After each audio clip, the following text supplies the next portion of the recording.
بسم الله الرحمن الرحيم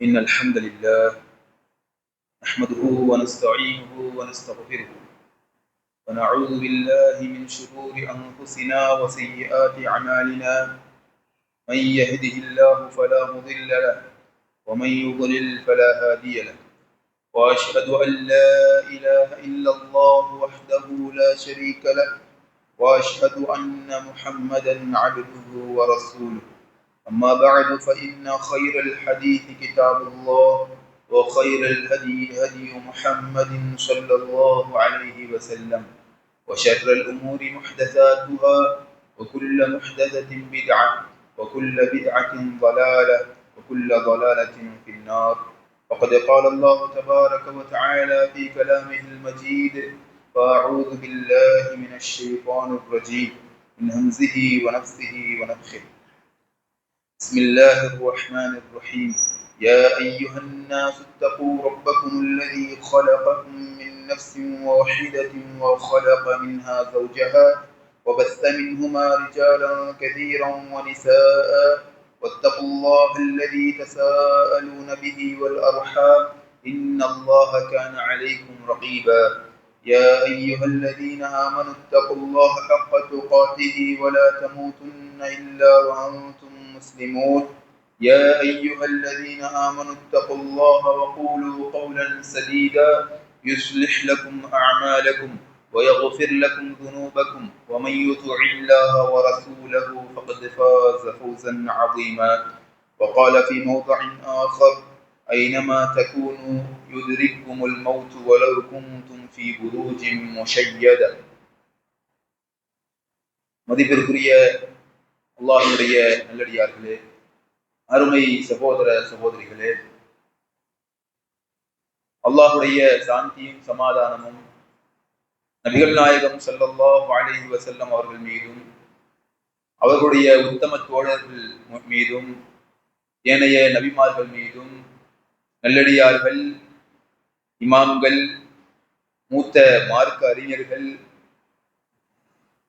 அதே போன்று அவர்களை தொடர்ந்து வந்த அனைத்து நல்லடியார்கள் மீதும், மேலும் இங்கு ஜும்ஆவுடைய கடமையை நிறைவேற்றுவதற்காக இந்த பள்ளிவாசலில் கூடியிருக்கக்கூடிய நம் அனைவர் மீதும் அல்லாஹ்வுடைய சாந்தியும் சமாதானமும் என்றென்றும் நின்று நிலவட்டுமாக. மதிப்புக்குரிய சகோதர சகோதரிகளே,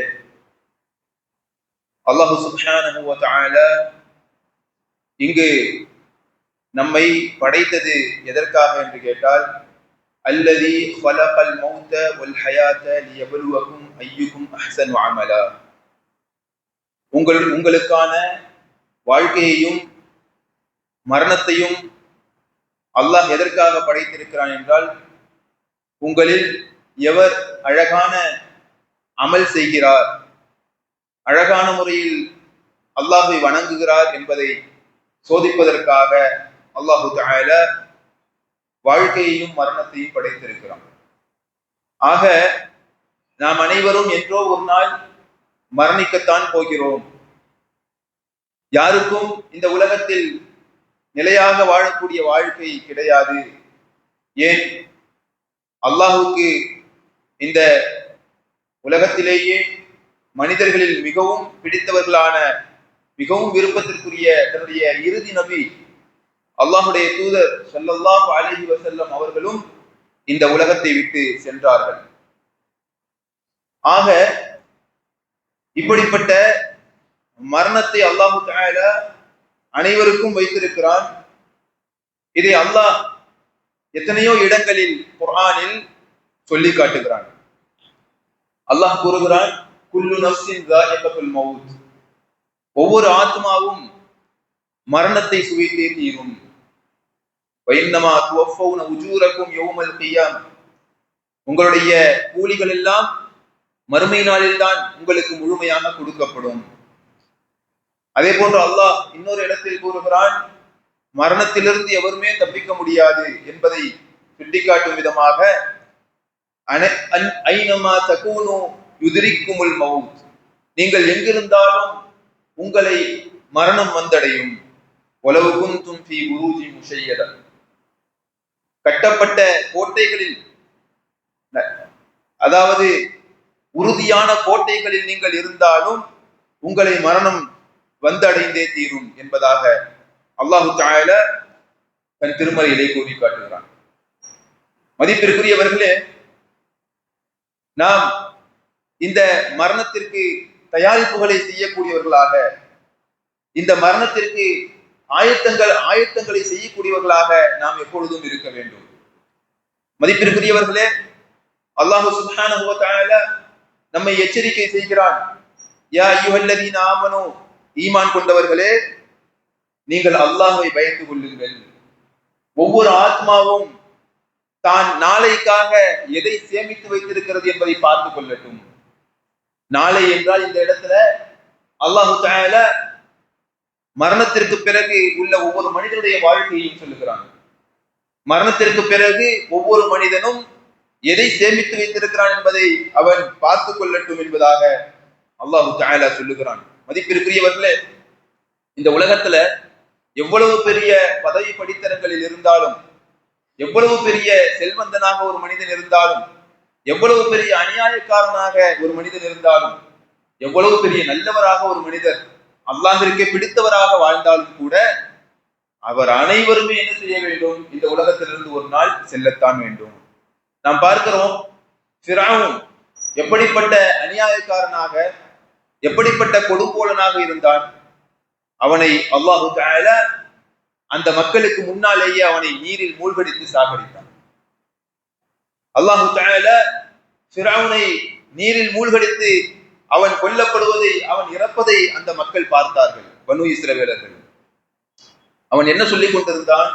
அன ரப்புகுமுல் அஅலா, நான் தான் உங்களுடைய உயர்ந்தோனாகிய இரட்சகன் என்பதாக, நீங்கள் என்னை தான் அப்படி ஏற்றுக்கொள்ள வேண்டும் என்பதாக அவன் பனு இஸ்ரவேலர்களை சொல்லிக் கொண்டிருந்தான், அவரிடத்திலே சொல்லிக் கொண்டிருந்தான்.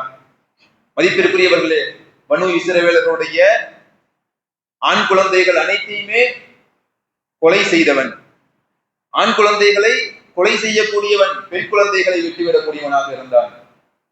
மேலும் சொல்லிக் கொண்டிருந்தான், என்னுடைய வீட்டுக்கு கீழே ஆறுகள் ஓடிக்கொண்டிருக்கின்றன என்பதாக திமிர் பிடித்தவனாக, மமதையிலே அவன் அகங்காரத்தில் தன்னுடைய நடவடிக்கைகளை செயல்படுத்திக் கொண்டிருந்தான். மக்கள் மீது அநியாயம் இழைக்கக்கூடிய மிகப்பெரிய, அந்த காலத்தினுடைய மிகப்பெரிய அநியாயக்காரனாக, கொடுங்கோலனாக அவன் இருந்தான். ஆனால் அவனுக்கு எப்படி மரணம் வந்தது? அல்லாஹு தஆலா எப்படி மரணத்தை கொடுத்தான்? அவனை நீரில் மூழ்கடித்து அல்லாஹ் அவனை இறக்கச் செய்தான். எந்த அளவுக்கு என்று சொன்னால், குர்ஆன் விளக்க உரையாளர்கள் அவன் அந்த வசனத்தை சொல்லுகிறார்கள், ஃபிரௌனை அல்லாஹ் மூழ்கடித்து அந்த பனு இஸ்ரவேலுடைய கண்ணுக்கு முன்னாலே அவனை மூழ்கடித்து அவனை வெளியில், அந்த தண்ணீருக்கு வெளியிலே கொண்டு வந்து போடவில்லை என்று சொன்னால் பனு இஸ்ரவேலர்கள் நம்பி இருக்கவே மாட்டார்கள். அதாவது அந்த அளவுக்கு அவர்கள் அந்த கொடுங்கோலனாகிய அந்த ஃபிரௌனுடைய அநியாயத்திலே சிக்கி அவனிடத்தில் அவனை பயந்தவர்களாக இருந்தார்கள், அவனை அவ்வளவு அச்சப்படக்கூடியவர்களாக இருந்தார்கள். அப்படிப்பட்ட ஃபிரௌனை அவன் இறக்கிற நிலையிலே அவர்கள் பார்த்த பொழுது, அப்பொழுதுதான் அவர்கள் நம்புகிறார்கள். அதற்கு முன்னால அவர்களுக்கே எந்த ஒரு நம்பிக்கையும் இல்லாமல் இருந்தது. மதிப்பிற்குரியவர்களே, எனவே எவ்வளவு கொடுங்கோலனாக இந்த உலகத்தில் இருந்தாலும் ஒரு நாள் அவன் இறந்தே ஆக வேண்டும். அதே போன்று மூசா அலைஹிஸ்ஸலாம் அவர்கள் அல்லாஹ்வுடைய நபி, அவர்கள் பனு இஸ்ரவேலர்களை அநியாயத்திலிருந்து அல்லாஹ்வுடைய மார்க்கத்தின் பக்கம் அழைத்து வந்தார்கள். ஃபிரௌனுடைய அநியாயத்திலிருந்து அல்லாஹ்வுடைய மார்க்கத்தின் பக்கம் அழைத்து வந்தார்கள். அல்லாஹ்வுடைய மார்க்கத்தை மக்களுக்கு சொன்னார்கள். அல்லாஹ்வுடைய நபியாக இந்த உலகத்திலே வாழ்ந்தார்கள். அவர்களுக்கு மரணம் வந்தபோது அவர்களிடத்திலே அல்லாஹு தஆலா மலக்கை அனுப்பினான். மலக்கு வந்து சொல்லுகிறார்கள், உங்களுக்கு மரணம் ஏற்பட போகிறது. உடனே ஒரு அறையை விட்டார்கள். அவர்களுக்கு பாதிப்பு ஏற்பட்டு விட்டது. அந்த மலக்கிற்கு பாதிப்பு ஏற்பட்டு விட்டது கண்ணிலே. உடனே அல்லாஹ்விடத்திலே சென்று சொல்லுகிறார்கள், எப்படிப்பட்ட அடியானிடத்திலே நீ என்னை அனுப்பி இருக்கிறாயா அல்லாஹ்?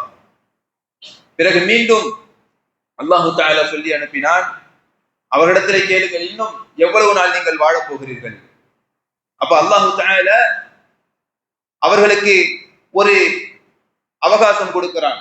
இத்தனை ஆண்டு காலம் அவர்கள் வாழ்வார்கள், மூசா அலைஹிஸ்ஸலாம் அவர்கள்.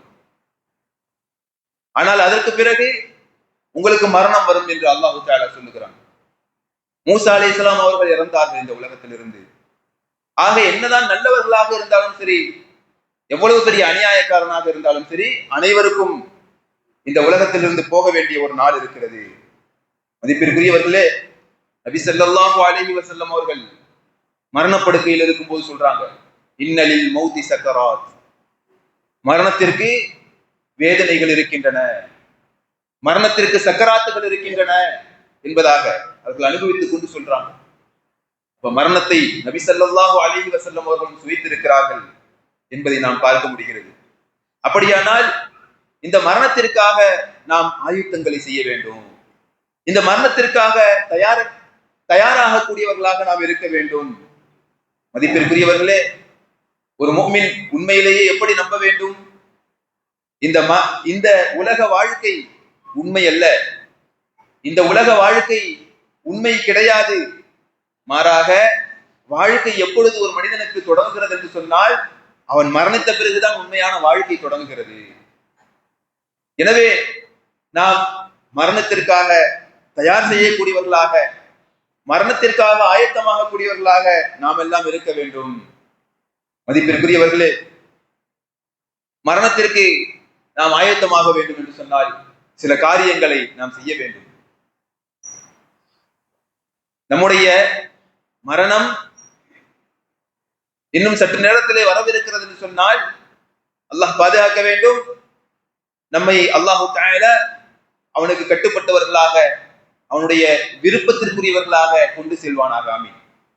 மதிப்பிற்குரியவர்களே, நம்முடைய மரணம் எப்பொழுது வந்தாலும் அதற்கு முன்னால் நாம் நம்முடைய காரியங்கள் எப்படியாக இருக்க வேண்டும்?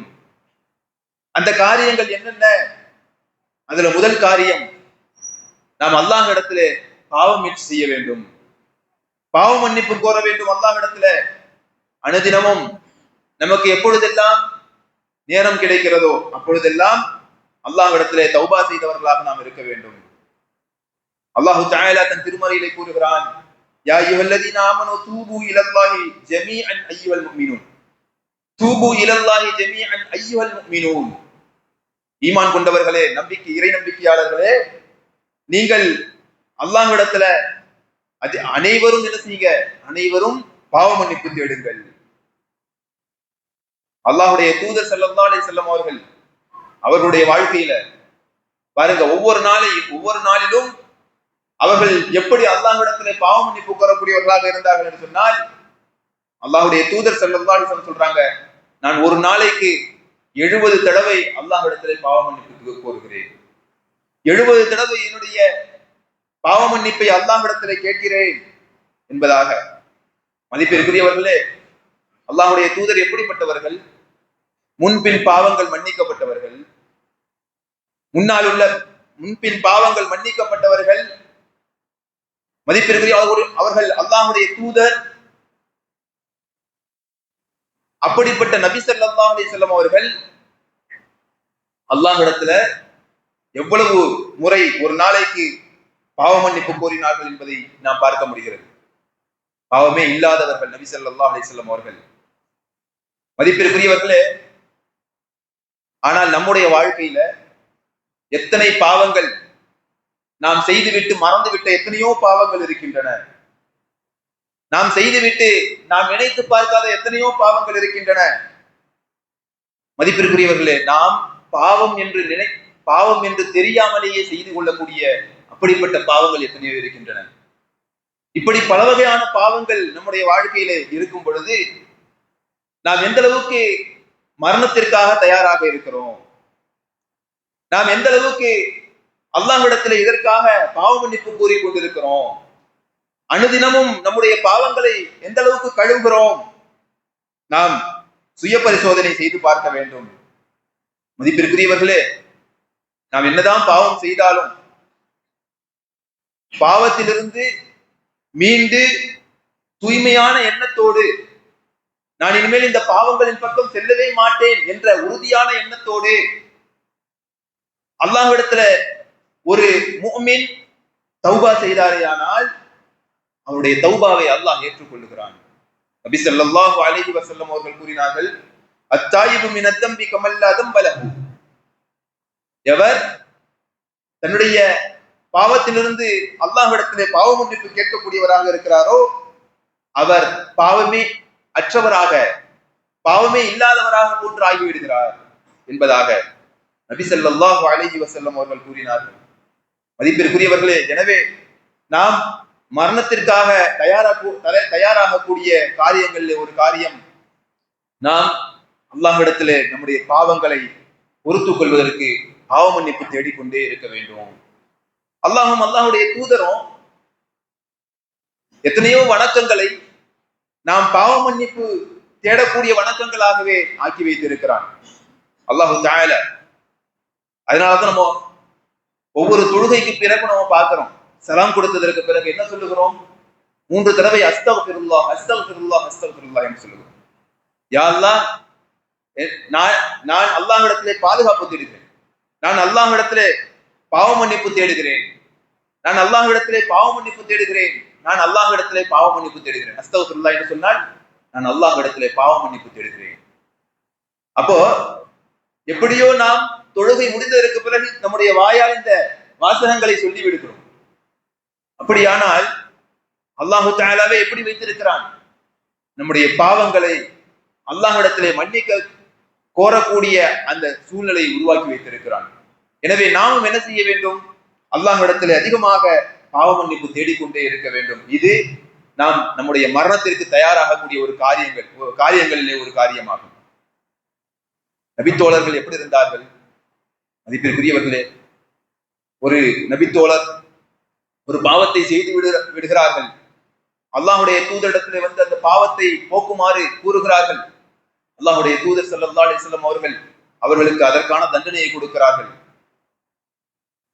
அவர்களை பற்றி நபி ஸல்லல்லாஹு அலைஹி வஸல்லம் அவர்கள் சொல்லுகிறார்கள், இந்த பாவத்தை, இந்த பாவ மன்னிப்பை மதீனா முழுவதும் பங்கிட்டாலும் அவருடைய பாவ மன்னிப்பு முடிவடையாது என்பதாக. அதே போன்றுதான் ஒரு நபி தோழி, ஒரு பெண்மணி, அவர்களும் இப்படித்தான் வந்து அல்லாஹுடைய தூதரிடத்தில் சொல்றாங்க, நான் பாவம் செய்து விட்டேன், என்னுடைய பாவத்தை போக்குங்கள், கழுவுங்கள் என்பதாக. இப்படித்தான் அல்லாஹுடைய தூதர் அவர்களுக்கு என்ன செய்றாங்க? தண்டனை கொடுக்கிறார்கள். மதிப்பிற்குரியவர்களே, நபி தோழர்கள் தன்னுடைய பாவத்தை செய்துவிட்டு அதை மறக்கக்கூடியவர்களாக இல்லை, தன்னுடைய பாவத்தை செய்துவிட்டு அதை நினைக்காமல் இருந்ததில்லை, அதை உடனே போக்கக்கூடியவர்களாக இருந்தார்கள். அந்த பாவத்திலிருந்து தன்னைத்தானே உடனே சுத்தமாக்கி கொள்ளக்கூடியவர்களாக இருந்தார்கள். அதற்கான பரிகாரத்தை உடனே தேடிக்கொள்ளக்கூடியவர்களாக இருந்தார்கள். அதற்கு தன்னுடைய உயிரையும் கொடுத்தாலும் சரி.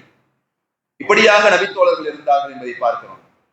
ஆக அவர்கள் எல்லாம் எப்படி மரணத்திற்காக தயாரானார்களோ, நாமும் இந்த காரியத்தை ஒவ்வொரு நாளும் என்ன செய்ய வேண்டும்? அல்லாஹ்விடத்திலே பாவ மன்னிப்பு தேடிக்கொண்டே இருக்க வேண்டும். மதிப்பிற்குரியவர்களே, இரண்டாவது காரியம், மரணத்திற்காக தயாராகக்கூடிய இரண்டாவது காரியம் என்ன அப்படின்னு கேட்டா, நாம் கடமையான வணக்கங்களை சரியாக செய்யக்கூடியவர்களாக, அல்லாஹ்விற்கு செலுத்தக்கூடியவர்களாக இருக்க வேண்டும். கடமையான வணக்கங்களிலே நாம் தவறிழைத்து விடக்கூடாது. கடமையான வணக்கங்கள் யார் அதிலே தவறிழைக்கிறார்களோ அவர்களுக்கு என்ன? அவர்கள் வேண்டுமென்றே அதை விட்டு விட்டார்கள் அல்லது வேண்டுமென்றே தவறிழைத்தார்கள் என்று சொன்னால் அதற்கான தண்டனை அவர்களுக்கு இருக்கிறது. உதாரணமாக, இஸ்லாத்தினுடைய இரண்டாவது கடமை தொழுகை. இந்த தொழுகையை பற்றி நபி ஸல்லல்லாஹு அலைஹி வஸல்லம் அவர்கள் கூறுகிறார்கள், அவ்வலு மா யுஹாஸபுல் அப்து யௌமல் கியாமா அஸ்ஸலாத். மறுமை நாள்ல முதலில் ஒரு அடியானிடத்துல விசாரிக்கப்படக்கூடிய ஒரு காரியம் கடமையானது அது தொழுகையாகும். மதிப்பிற்குரியவர்களே, இந்த தொழுகையிலே நாம் பொடுபோக்காக இருந்து விடக்கூடாது. ஐவேளை தொழுகையை சரியான முறையிலே உரிய நேரத்திலே நிறைவேற்றக்கூடியவர்களாக நாம் இருக்க வேண்டும். இப்படி கடமைகளை சரியான முறையிலே அல்லாஹ்விற்கு செலுத்துவது இதுவும் என்ன, இதுவும் நாம் மரணத்திற்காக தயாராகக்கூடிய ஒரு செயலாகும் என்பதை நாம் மறந்துவிடக் கூடாது. மதிப்பிற்குரியவர்களே, இந்த தொழுகையிலே இன்றைக்கு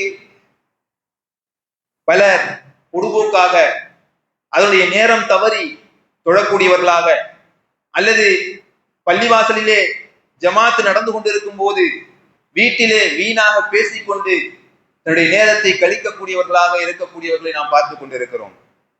மதிப்பிற்குரியவர்களே, யாருக்கு பாங்கு சத்தம் கேட்கிறதோ அவர்கள் பள்ளிவாசலில் தான் கண்டிப்பாக வந்து தொழுதாக வேண்டும் என்று நமக்கு மார்க்க சட்டம் சொல்லுகிறது. நபி ஸல்லல்லாஹு அலைஹி வஸல்லம் அவர்கள் சொன்னார்கள், யார் வீட்டிலே வீணாக இருந்து கொண்டிருக்கிறாரோ, பள்ளிவாசலில் ஜமாத்தோடு தொழுகை நடக்கும் போது வீட்டிலே வீணாக இருந்து கொண்டிருக்கிறாரோ, எந்த ஒரு காரணமுமே இல்லாமல் வீட்டில் இருந்து கொண்டு பள்ளிவாசலிலே ஜமாத்திலே வந்து கலந்து கொள்ளவில்லையோ அவருடைய வீட்டை நான் எரித்து விடலாம் என்று எண்ணுகிறேன். இன்னொரு ஹதீஸ்ல சொல்றாங்க, அவர்களுடைய வீட்டில பெண்களும் குழந்தைகளும் இல்லை என்று சொன்னால் நான் அவர்களுடைய வீட்டை எரித்து விடுவேன் என்பதாக. மதிப்பிற்குரியவர்களே, இந்த அளவுக்கு முக்கியமாக எடுத்துக்கொள்ள வேண்டியதுதான் இந்த கடமையான தொழுகை, ஜமாஅத்துடைய தொழுகை. ஆனால் இன்றைக்கு நம்முடைய நிலை எப்படி இருக்கிறது? நாம் இந்த தொழுகைகளை சரியாக செயல்படுத்துகிறோமா? இந்த கடமைகளை சரியாக அல்லாஹ்விற்கு செய்கிறோமா? ஒரு கண் தெரியாத சஹாபி வந்து கேட்கிறாங்க, நபித்தோழர், அல்லாஹ்வுடைய தூதரே, எனக்கு கண் தெரியாது, கண் பார்வை இல்ல, நான் வரக்கூடிய வழியில சிரமமாக இருக்கிறது, நான் பள்ளிக்கு வருவது, அந்த அப்படிப்பட்ட பாதையை நான் கடந்து வர வேண்டும், நான் வீட்டிலேயே தொழுது கொள்ளலாமா என்று கேட்கிறார்கள். அல்லாஹ்வுடைய தூதர் சரி போங்கன்னு சொல்றாங்க. அதுக்கு பிறகு கூப்பிட்டு கேட்கிறாங்க, உங்களுக்கு பாங்கு சத்தம் கேட்கிறதா என்று கேட்கிறாங்க. அப்ப அந்த நபித்தோழர் சொல்றாங்க, ஆம், பாங்கு சத்தம் கேட்கிறது. கண் தெரியாத சஹாபி, கண் பார்வையற்றவர், அவங்க சொல்றாங்க, அப்படியானால் நீங்கள் ஜமாத்திலே வந்து கலந்து கொள்ள வேண்டும். அப்போ இந்த ஜமாஅத்துடைய ஐவேளை தொழுகை என்பது ஒரு முஃமினுக்கு எந்த ஒரு காரணமும் இல்லாமல் விடக்கூடாது என்பதை நமக்கு நபி மொழிகள் நமக்கு தெரிவிக்கின்றன. அதே போன்றுதான் அனைத்து கடமையான வணக்கங்களையும் சரியான முறையிலே அல்லாஹ்விற்கு செலுத்தக்கூடியவர்களாக நாம் இருக்க வேண்டும். மதிப்பிற்குரியவர்களே, அப்படி நாம் கடமையான வணக்கங்களை சரியான முறையிலே அல்லாஹ்விற்கு செலுத்தி விட்டோமே ஆனால் இது நாம் மரணத்திற்காக ஆயத்தம் செய்யக்கூடிய காரியங்கள்ல ஒரு காரியமாகும்.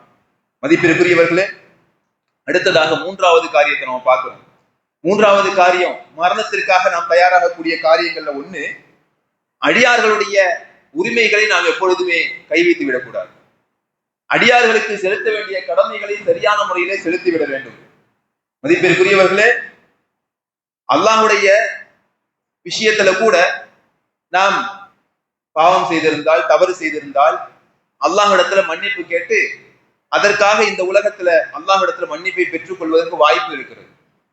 ஆனால் அடியாருடைய உரிமைகள்ல எவர் கையை வைத்தாரோ, அடியார்களுடைய பொருளாதாரத்தையோ அவர்களுடைய உரிமைகளையோ அதிலே மோசடி செய்தவர்கள் அல்லது அதிலே ஏமாற்றியவர்கள், இவர்களை அல்லாஹு தஆலா அவனுடைய மன்னிப்பிலே வைத்திருக்க மாட்டான்.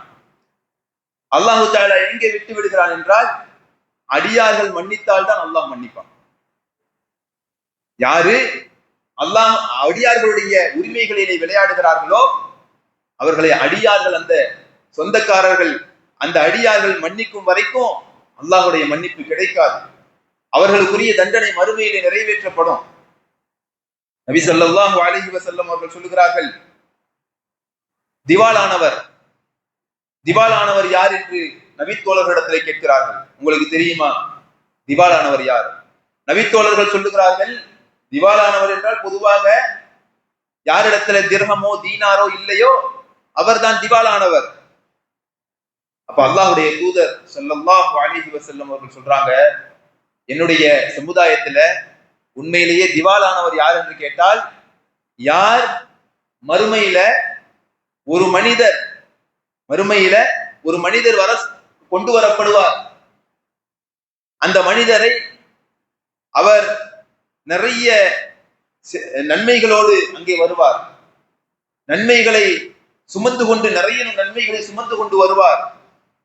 ஆனால் இன்னொரு மனிதர் வருவார், வந்து அல்லாஹ்விடத்தில் சொல்லுவார், யா அல்லாஹ், இந்த மனிதன் என்னை திட்டினார்.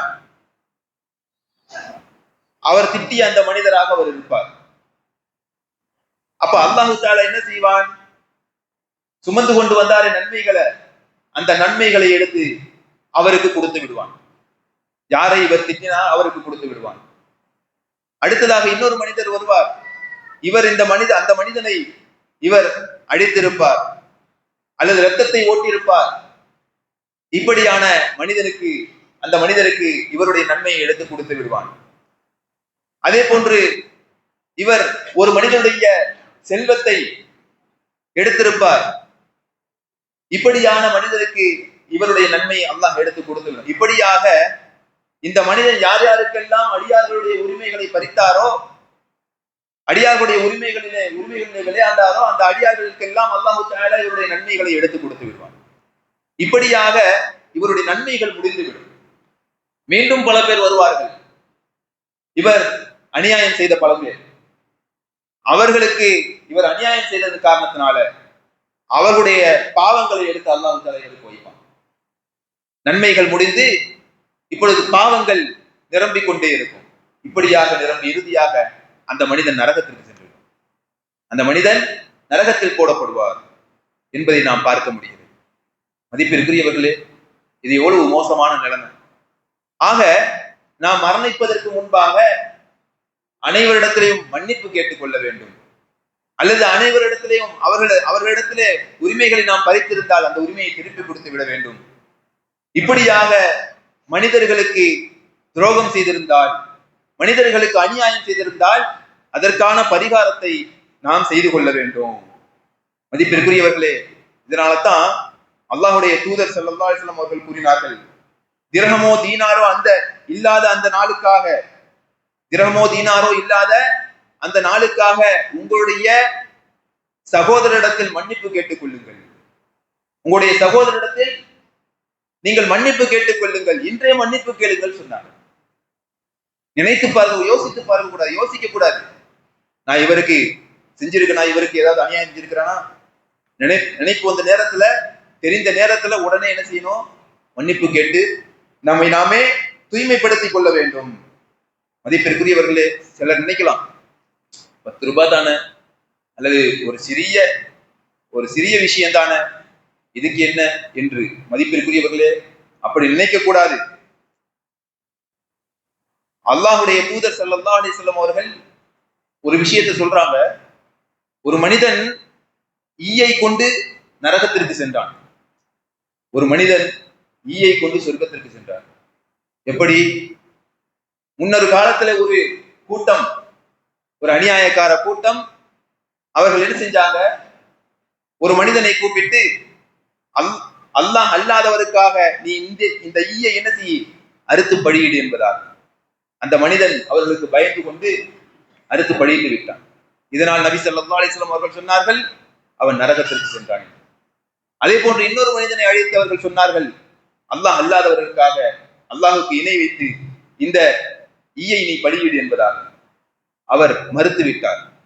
இல்லை இல்லை, ஒருபோதும் அல்லாஹ் அல்லாதவர்களுக்காக நான் இதை அறுக்க மாட்டேன், அல்லாஹிற்காக மட்டும்தான், அல்லாஹை மட்டும்தான் வணங்குவேன் என்ற அடிப்படையில் அவர் அதை மறுத்து விட்டார். அப்போ அல்லாஹ்வுடைய தூதர் சொல்றாங்க, அவர் சொர்க்கத்திற்கு சென்றார். மதிப்பிற்குரியவர்களே, ஈதானே என்று அவர் பார்க்கவில்லை. மாறாக எந்த ஒரு விஷயத்திலையும், சிறிய விஷயமாக இருந்தாலும் சரி, நாம் அதை சாதாரணமாக கருதக்கூடாது.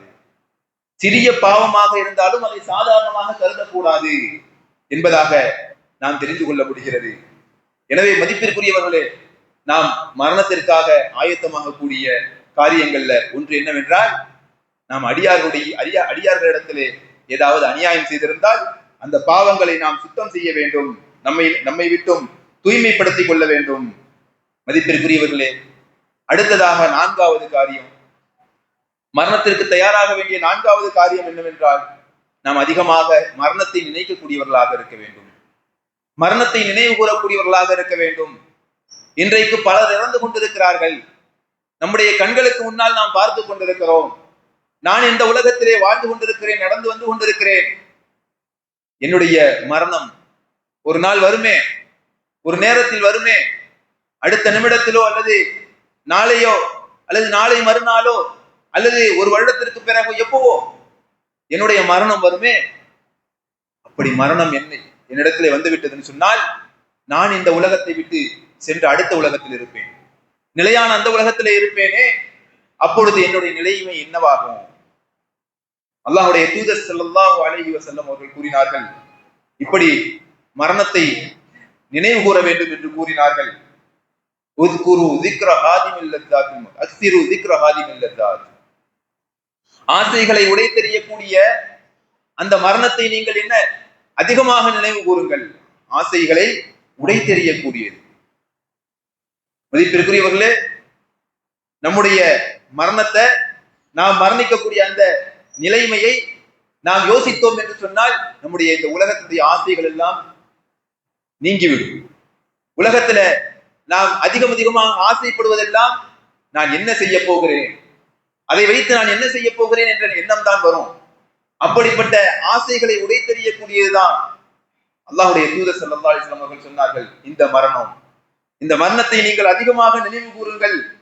இதனாலதான் கபர்களை ஜியாரத் செய்ய சொன்னாங்க அல்லாஹ்வுடைய தூதர். கபர்களை ஜியாரத் செய்ய சொன்னாங்க. இன்னஹா துதக்கிருல் ஆகிரா. ஏன்? அது மறுமையை நினைவு கூறும், அது மறுமையை நினைவூட்டும் என்றார்கள்.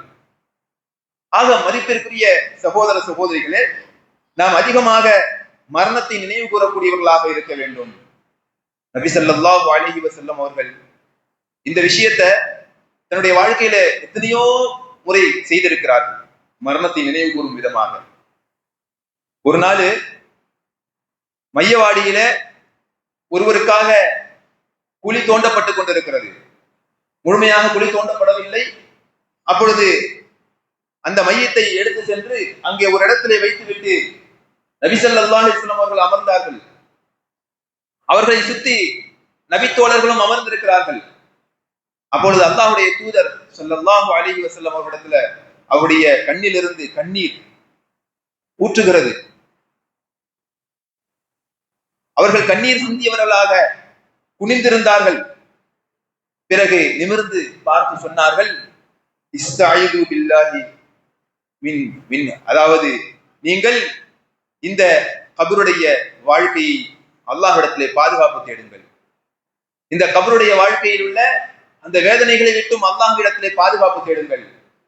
மன்னரை வாழ்க்கையின் வேதனைகளை விட்டும் அல்லாஹ்விடத்திலே பாதுகாப்பு தேடுங்கள் என்றார்கள். மதிப்பிற்குரியவர்களே, இப்படி பல முறை அல்லாஹ்வுடைய தூதர் தன்னுடைய வாழ்க்கையில மக்களுக்கு மரணத்தை நினைவூட்டும் விதமாக எத்தனையோ காரியங்களை சொல்லி இருக்கிறார்கள்.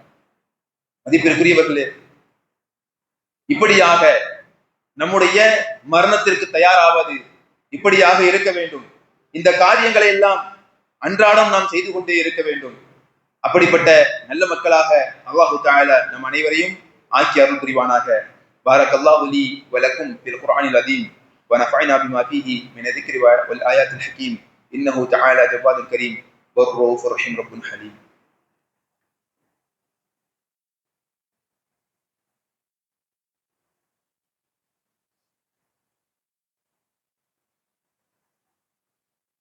அல்ஹம்துலில்லாஹ் والصلاة والسلام على رسول الله وعلى آله وأصحابه ومن تبعهم بإحسان إلى يوم الدين.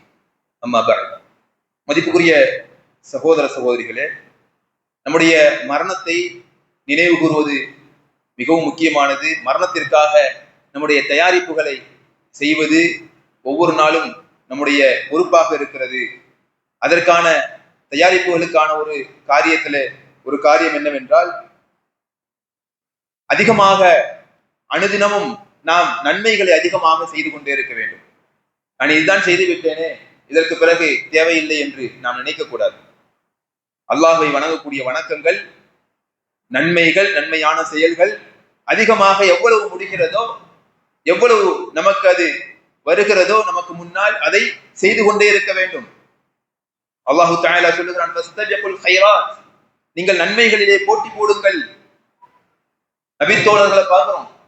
நபித்தோழர்கள் அவருடைய வாழ்க்கையில் எப்படி இருந்தாங்க? நன்மைகளிலே போட்டி போடக்கூடியவர்களாக இருந்தார்கள். ஏழையான நபித்தோழர்கள் செல்வந்தர்களான நபித்தோழர்களை பார்க்கிறாங்க. இவர்கள் செய்யக்கூடிய தொழுகை, நோன்பு எல்லாம் அவங்களும் செய்யறாங்க. அதற்கு மேல அவர்கள் தன்னுடைய செல்வத்தால் அல்லாஹ்வை வணங்குகிறார்கள். செல்வத்தை அல்லாஹ்வுடைய பாதையிலே செலவழித்து அல்லாஹ்வை வணங்குகிறார்கள். ஆனால் இவர்களுக்கு அந்த வாய்ப்பு இல்லை. அப்போ நபி ஸல்லல்லாஹு அலைஹி வஸல்லம் இடத்துல வந்து கேட்கிறாங்க, அல்லாஹ்வுடைய தூதரே, நாங்களும் தொழுகிறோம், அவங்களும் தொழுகிறாங்க. நாங்களும் நோன்பு பிடிக்கிறோம், அவங்களும் நோன்பு பிடிக்கிறாங்க. நாங்களும் பல வணக்கங்களை செய்யறோம், அவர்களும் செய்கிறார்கள். அதுக்கு மேலேயும் அவர்கள் செய்கிறார்கள். அந்த வாய்ப்பு எங்களுக்கு இல்லையே அப்படின்னு கேட்கிறாங்க. அவர்களிடத்துல செல்வம் இருக்கிறது, செல்வத்தை செலவழித்து அல்லாஹ்வுடைய வணக்கத்தை நிறைவேற்றுகிறார்கள். அப்ப அல்லாஹ்வுடைய தூதர் ஸல்லல்லாஹு அலைஹி வஸல்லம் அவர்கள் சொல்றாங்க, நீங்கள் தொழுகைக்கு பிறகு 33 தடவை சுப்ஹானல்லாஹ் சொல்லுங்கள், 33 தடவை அல்ஹம்துலில்லாஹ் சொல்லுங்கள், 33 தடவை அல்லாஹ் அக்பர் சொல்லுங்கள், அல்லது 34 தடவை அல்லாஹ் அக்பர் சொல்லுங்கள். 33 தடவை சொன்னால் லா இலாஹ இல்லல்லாஹு வஹ்தஹு லா ஷரீக லஹு லஹுல் முல்கு வ லஹுல் ஹம்து வ ஹுவ அலா குல்லி ஷைஇன் கதீர், இந்த திக்ரை நீங்கள் ஓதிக் கொள்ளுங்கள் என்பதாக அல்லாஹ்வுடைய தூதர் காட்டுகிறார்கள். அவர்கள் அதை செய்ய ஆரம்பிக்கிறாங்க. செய்ய ஆரம்பிச்ச பிறகு அந்த நபித்தோழர்களும் செல்வந்தர்களான நபித்தோழர்களும் பார்க்கிறாங்க, இவங்க என்ன செய்யறாங்க, மேல் மிச்சம் அதிகமா எதுவும் செய்யறாங்களே. அப்போ அவர்கள் அதை தெரிந்து கொள்ளுகிறார்கள். இதையும் அவர்கள் தெரிந்து கொண்டு அவர்களும் செய்ய ஆரம்பிக்கிறாங்க. பாருங்க எப்படி நபித்தோழர்கள் நன்மைகளிலே முந்திக் கொள்ளக்கூடியவர்களாக, நன்மைகளை அதிகமாக செய்ய வேண்டும் என்ற எண்ணத்தோடு வாழ்ந்து கொண்டிருந்தார்கள் என்பதை நாம் பார்க்கிறோம். அப்போ இப்படியாக நம்முடைய அனுதினமும் நாம் அல்லாஹ்விற்குரிய வணக்கங்களை அதிகப்படுத்திக் கொள்ளக்கூடியவர்களாக நாம் இருக்க வேண்டும். மதிப்பிற்குரியவர்களே, அடுத்ததாக நாம் இந்த பூமியில் ஏற்படக்கூடிய குழப்பங்களை விட்டோம், நம்முடைய வாழ்க்கையில் ஏற்படக்கூடிய குழப்பங்களை விட்டோம், நம்முடைய மரணத்தின் போது ஏற்படக்கூடிய குழப்பங்களை விட்டும் அல்லாஹ்விடத்திலே பாதுகாப்பு தேடிக்கொண்டே இருக்க வேண்டும். அல்லாஹ்வுடைய தூதர் ஸல்லல்லாஹு அலைஹி வஸல்லம் அவர்கள் ஒரு தொழுகை, கடமையான தொழுகைக்கு சலாம் கொடுப்பதற்கு முன்பாக ஒரு துஆவை ஓதாமல் இருக்கவே மாட்டாங்க. அதுதான் நமக்கெல்லாம் தெரியும். 4 விஷயத்தை விட்டும் அல்லாஹ்விடத்துல பாதுகாப்பு தேடக்கூடியவர்களாக இருந்தார்கள். தஜ்ஜாலுடைய குழப்பத்தை விட்டு பாதுகாப்பு தேடக்கூடியவர்களாக, அதே போன்று வாழ்க்கையில் ஏற்படக்கூடிய குழப்பத்தை விட்டு பாதுகாப்பு தேடக்கூடியவர்களாக, மரணத்தின் போது ஏற்படக்கூடிய குழப்பத்தை விட்டு பாதுகாப்பு தேடக்கூடியவர்களாக, கடனை விட்டு பாதுகாப்பு தேடக்கூடியவர்களாக, இப்படியான விஷயங்களில் குழப்பங்களை விட்டு பாதுகாப்பு தேடக்கூடியவர்களாக இருந்தார்கள். அதுல ஒண்ணுதான் என்ன, வாழ்க்கையில ஏற்படக்கூடிய குழப்பம், மரணத்தின் போது ஏற்படக்கூடிய குழப்பம். இதை விட்டும் நபி ஸல்லல்லாஹு அலைஹி வஸல்லம் அவர்கள் பாதுகாப்பு தேடக்கூடியவர்களாக இருந்தார்கள். அடுத்ததாக அல்லாஹ்விடத்தில் என்ன செய்ய வேண்டும், நல்ல மரணத்தை கேட்டுக்கொண்டே இருக்க வேண்டும். நல்ல மரணத்தை அல்லாஹ்விடத்திலே கேட்டுக்கொண்டே இருக்க வேண்டும். அல்லாஹும்ம இலர் ரஃபீகில் அஅலா, நபி ஸல்லல்லாஹு அலைஹி வஸல்லம் அவர்கள் மரணத்தின் போது சொல்லிக் கொண்டே இருந்தார்கள், யா அல்லாஹ், உயர்ந்தோனாகிய அந்த நண்பனின் பக்கம் என்னை கொண்டு செல், அதாவது அல்லாஹு தஆலா உன் பக்கம் என்னை கொண்டு சென்று விடு. நல்ல மரணத்தை அல்லாஹ்வுடைய தூதர் ஸல்லல்லாஹு அலைஹி வஸல்லம் அவர்கள் கேட்கக்கூடியவர்களாக இருந்தார்கள். நாமும் என்ன செய்ய வேண்டும், நல்ல மரணத்தை கேட்கக்கூடியவர்களாக இருக்க வேண்டும். அல்லாஹு தஆலா அப்படிப்பட்ட நல்ல மக்களாக நம் அனைவரையும் ஆக்கி அருள்வானாக. இன்னல்லாஹ வ மலாயிகத்துஹு யுஸல்லூன அலன் நபி யா அய்யுஹல்லதீன ஆமனூ ஸல்லூ அலைஹி வ ஸல்லிமூ தஸ்லீமா. அல்லாஹும்ம ஸல்லி அலா முஹம்மதின் வ அலா ஆலி முஹம்மத் கமா ஸல்லைத அலா இப்ராஹீம் வ அலா ஆலி இப்ராஹீம் இன்னக ஹமீதும் மஜீத். அல்லாஹும்ம பாரிக் அலா முஹம்மதின் வ அலா ஆலி முஹம்மத் கமா பாரக்த அலா இப்ராஹீம் وعلى آل إبراهيم إنك حميد مجيد. عباد الله رحمني ورحمكم الله. إن الله يأمركم بالعدل والإحسان وإيتاء ذي القربى وينهى عن الفحشاء والمنكر والبغي يعظكم لعلكم تذكرون. ولذكر الله أكبر والله يعلم ما تصنعون. وآخر دعوانا الحمد لله رب العالمين. والسلام عليكم ورحمة الله وبركاته.